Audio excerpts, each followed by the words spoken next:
Hello పిల్లలు, నేను మీ బామ్మని. ఇంకో కథతో వచ్చేసాను. 4 ఆవుల కథ. కథ చెప్పుకుందామా? మరి కథలోకి వెళ్దామా? ఒక ఊరి చివర పచ్చని మైదానంలో 4 ఆవులు ఎంతో సఖ్యంగా స్నేహంగా ఉండేవి. కలిసి గడ్డి మేయటం, కలిసి తిరగడం చేసేవన్నమాట. ఇవెప్పుడు కలిసిమెలిసి గుంపుగానే ఉండేవి.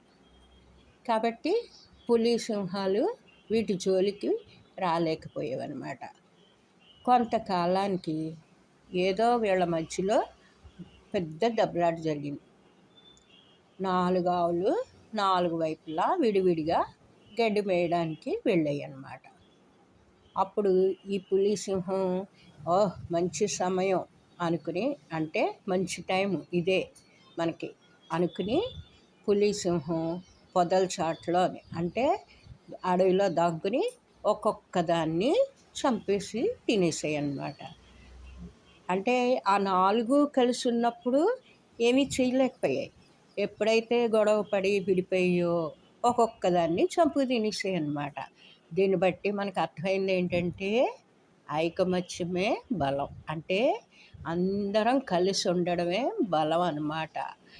అండ్ ఇంగ్లీష్లో అయితే యూనిటీ ఆఫ్ ది స్ట్రెంగ్త్ అంటారు. అంటే కలిసి ఉంటే కలదు సుఖం.